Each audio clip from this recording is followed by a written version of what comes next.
Hey YouTube, welcome back to GameGenic TCG, and today we are going to be going over what I think the ideal ban list would look like if I had control over anything with this game. So I hope you guys like that, and I'm going to tell you guys my reasonings and then discuss why. So with that being said, we're going to put this video at 100 likes and we're going to keep it pushing.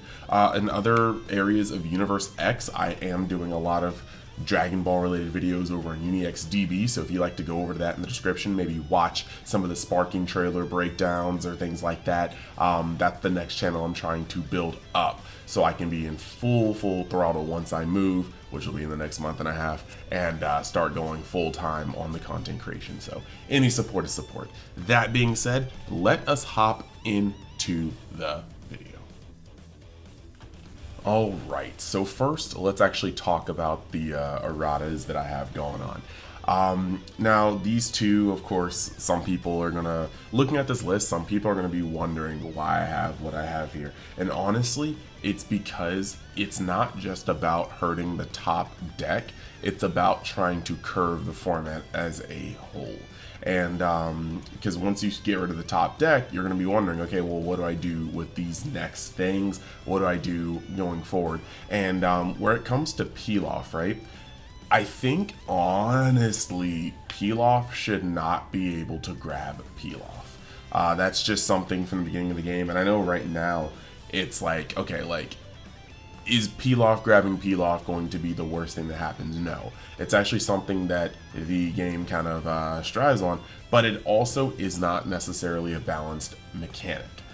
This is realistically, peel-off grabbing peel-off allows you to turn 3 potential energy into a couple K combo power, a couple like what? 30,000 combo power plus another card in hand. And yes, red can really deal with this pretty well. Green can start to pick at some of these cards as well. Blue can definitely pick at some of these cards as well. But this is one of those interactions where if you don't touch it now, there's going to be a card later that touches it. When you look at all of the cards that are in blue, you have a lot of Bulmas, you have a lot of Mai's, you have a lot of Trunkses, you have a lot of Gotens. They're only one accidental step away from snapping this card in half, just from what it's going to be able to recur after recurring itself multiple times. And there comes a point in the game where this deck is able to, like, if you have a double striker on board or your opponent's at 1 life, if you can swing for lethal and you have open energy, this card just makes ridiculous amounts of combo power. So I do believe that peel-off should be like errated to not be able to grab itself. Being able to grab level 1 earth or cost 1 earthling cards, fine. Itself, absolutely not. So that's just my reasoning behind this. This is just one of those cards where you always kind of have it. You always have to have it on the watch list for obvious reasons. And then you've got Sun Goku. Sun Goku, top Ku. A lot of people have been asking for this to get banned. A lot of people just say it needs to cost 2 energy. I'm going to keep it a buck with you. I don't ever like the 2 energy proposition because then it makes it impossible. Like, you would never pay 2 and discard a card in your hand to play a 3-drop. That's just unplayable. I do believe that what its effect should be eroded to is discard 1 card. Your next red TOP card played this turn costs 2 less. And I think what you are able to do with that is you're going to still be able to play your 3-drops for 1. So your Gohans, your Keflas, your Catapeslas, but your Keflas and Ribriannes will cost 2. This is going to be an errata that allows you to still play the cards that weren't breaking the game for 1.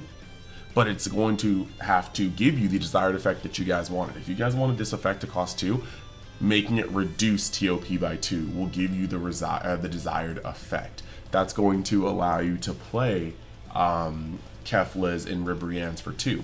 However, this also can even open up new possibilities. Like, if we get fatter TOP cards in the future, you can then play them for reduced costs, but they're still reduced costs.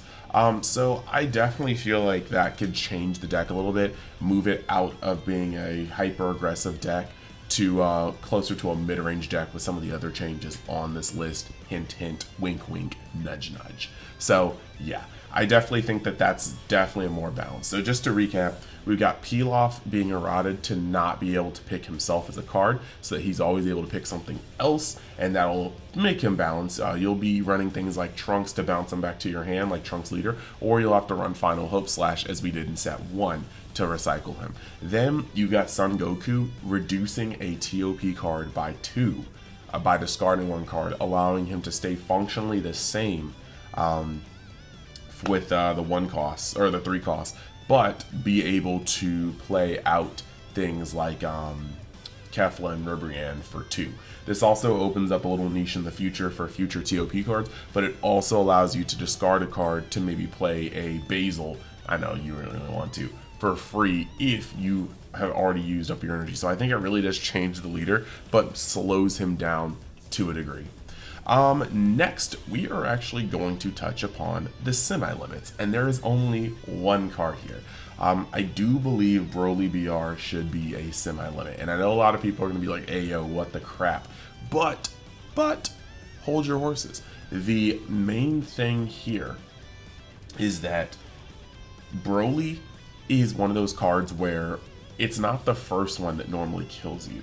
It's the second one, or maybe even the third one. And you can get rid of normally the first one. Red has a lot of combos that can do it. Get rid of 10k, God, or 15k, God Kamehameha. That's actually a very strong combo in Taku right now, being able to use both. Green has no problem destroying a Broly with another Broly or a Cell or something.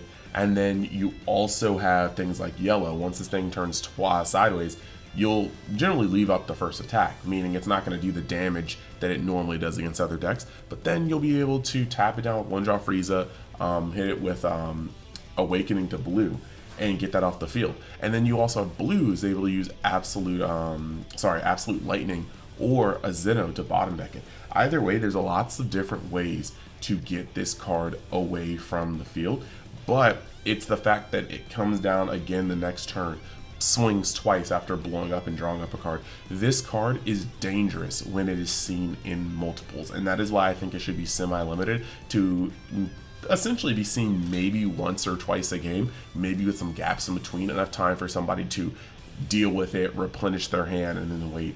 I could easily see this card going down to 1, but I know a lot of people do not like 1-ofs, and that makes the card feel more sacky than anything since it can't be searched. So I think a 2-of is probably where you need to be. When people look at this and go, oh, well, Cell's worse. Well, Cell requires you to -3 energy.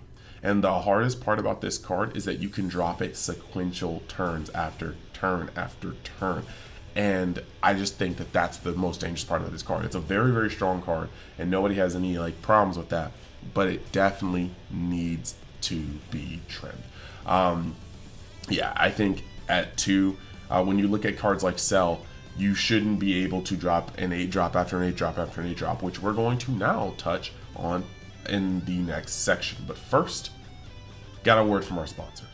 Alright y'all, taking a quick moment to shout out the sponsors for this video. First up is Mystic TCG, a store based in Missouri that sells all sorts of TCG product, even more than what you see featured here on this page. They also buy singles, collections, and prize cards, so make sure you actually catch them out in their store in Missouri at an event, or even on their Facebook, just to be able to see the events here, but also ask them what they're up to and what they're looking for in terms of vending. You can also use the code UNIXTCG to get discounts off your pre-orders as well as orders, so make sure you get your TCG product while it's hot.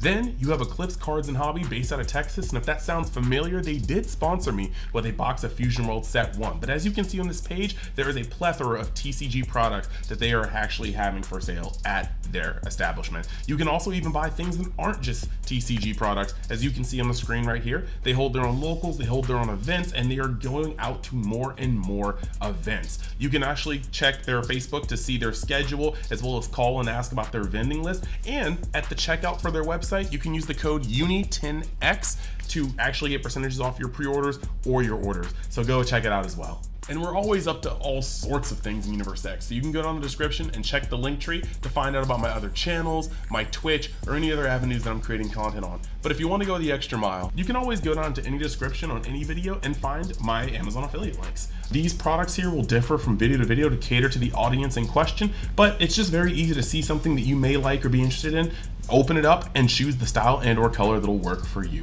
All proceeds will give kickbacks to the channel, so it'll be some direct support, and I'll always appreciate the help from you guys. So with that being said, let's get back to the video. All right, and now the moment you guys have been waiting for, the banned cards.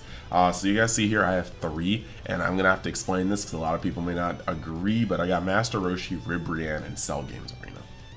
So when it comes to Master Roshi, all right, Master Roshi is just a Earthling Universe 7, but he's a 1 cost that allows red decks to have a very unfair awakening. Yes, it's like the reason why I have Master Roshi on this list is because not only is the card too good at what it does, but it forces every other deck to go out of its way. When you run 4 Zamasu in a blue deck, when you run 4 Whis in a red deck for the most part, when you run Kami, especially in a green deck, you are running these cards to have an out for Roshi. There is a literal deck space being allotted for us, what is essentially 1 card in 1 color. And that is insane. That's so much power. If you don't see one of your outs to Roshi, a red deck can awaken incredibly fast, and if they see double of a Roshi, which is not unheard of, you just can't stop it. Like Topku awakens so fast that they're just going to rush the crap out of you. You have Beerus pretty much having no downside to being a crit leader. Even the Beerus does have a lot of awakeners right now. This is just a point where I think Roshi allows red decks to become far too aggressive, including Topku. And if you were to ban Roshi, Topku would have to be closer to an on-curve awakening deck instead of a deck that can sometimes go down to 3 life in a matter of 2 turns and then just blow you out. So I think that Roshi probably needs to go, and on top of Roshi being banned, that will open up deck space for a lot of stuff. Green being forced to run 4 Kamis when it has no synergy with pretty much anything else in the deck is atrocious. Even the Zamasu in blue decks, it doesn't really like it works a little bit better because you can reduce costs using Vegito and then Zamasu can do things, but I would just like the decks to be able to not have to run 4 slots minimum for a singular card. Then you have Ribrianne. I already had the reduced cost mechanic for an errata for Topku, but I just don't see how every other deck needing to pay 5 or 6 for a double striker makes sense when Topku can play it for 1, if this, like right now as it is, or even 2 under my list. I think Ribrianne leads to more games being lost than anything against Topku because 2 life is 1 life and you can't stop it with Glimpse backed. So yes, you can run some blockers, but that pretty much just means Topku has to pause around it. At 2, maybe Ribrianne doesn't need to be banned, like if Ribrianne costs 2, because then the shotgun with double glimpse is a turn 6 play, and a lot of decks can get a lot on board in turn 6. Green can actually start getting online and potentially pushing game, but there still is a point where if Topku doesn't die on that turn, that 6 energy, well, that turn 6, then for green, then yeah, then you will be able to hit Ribrianne. Now, that being said, green around turn 6 can do a lot. They can gain life, they can just do a fair amount. So perhaps this Ribrianne, if it costs 2 due to my own errata, would not be an issue. But I think that otherwise, and maybe even with, it deserves to be banned. I do think that it's just a little too overtuned for what it does and for what you're getting. Now the last card is probably the one that has people scratching their heads. Cell Games Arena, because a lot of people are going to look at this and be like, well, what's the difference between Cell Games Arena and Android Dr. Rose Lab? Well, yes, Dr. Rose Lab costs 1 less. The other thing about Dr. Rose Lab is that Dr. Rose Lab does not impact the board the first turn it comes down unless you have an open energy. This card, Cell Games Arena, you just play it, you tap it, you get its effect. The other thing here, though, is that if you ever don't need the energy, Cell Games Arena is just a 3rd card drawn. You draw 1 for turn, you draw 1 for Leader Swing, you draw 1 for Cell Games Arena. On top of that, it's a field card. So there's only one single card that interacts with field cards right now, and it's Zeno. It's in one color. It's in blue. So essentially, outside of this blue color, this card just walks and is a ridiculous advantage engine all freaking game. And then more importantly for me, it allows you to sell back to back to back to back turns. I'm okay with Cell's ability being Cell's ability, but I do think that when it comes to these 8 drops that are destroying multiple cards, gaining life, swinging multiple turns, swinging multiple times a turn, you do need like a turn in between as reprieve as the other player. I do think that is the case. Broly after Broly after Broly is messed up. Cell after Cell after Cell after Cell is toxic. All the metrics are going the wrong way. Your control deck is gaining life, blowing up your threats, and adding a body to start pressuring you. I think that Cell Games Arena, if Top Coup is hurt enough to where Red is not fast enough, yes, you still have U7 Goku to attack Cell, but sometimes Top Coup is a turn away from actually destroying Cell, and that is crazy considering how fast that deck is. So if you get rid of Top Coup, there is a chance that green just becomes the most toxic thing we have in the game again. And that means that I do think that we need to trim green while we are attempting to make sure Top Coup is good. And I think Cell Games Arena is just so power corrupt from Dr. Zero's lab. I just don't think this card is okay. And it only is going to take a slightly slower format for people to hate this card with a passion. So yeah, these are my banned cards. And yeah, we're gonna move into the closing. So yeah, that is my ban list if I could try to moderate the game. Yellow is not on there at all because I think that yellow is fairly balanced where it is. It has a lot of holes, it has a lot of vulnerabilities, but it has a lot of cool interactive play. Other cards need to come down for yellow to essentially ball in this format. Now, past that, I do think that when it comes to just the red color, yeah, we do need to tone it down, not just for Top Coup, but for the awakening speed of all the yellow decks or all the red decks. And then green in particular needs to have just a slight tuning so that once red gets knocked down a peg, green just doesn't take over the game in a unilateral fashion. So that's pretty much where we're at here. I want to thank you guys for watching. Let me know in the comments what you guys think should be done. And yeah, if you guys want to support me as a brand, just go over to my Dragon Ball channel, hit that subscribe button, maybe watch a video or two. I'm getting that up off the ground. And then as well, if you guys haven't seen the Sparking Zero release trailer breakdown, I did that on the channel, and it'll be on the end of this video on the screen. But you can also go down into the Amazon affiliate links and buy not only deck boxes or binders, but even Sparking Zero off of Amazon as a pre-order. So yeah, I want to thank you guys, and I will be pumping out more content as I prepare to go to Illinois for these 2 regionals, as well as Gen Con later, as well as moving, all these things. Thank you guys for your support. See you guys later.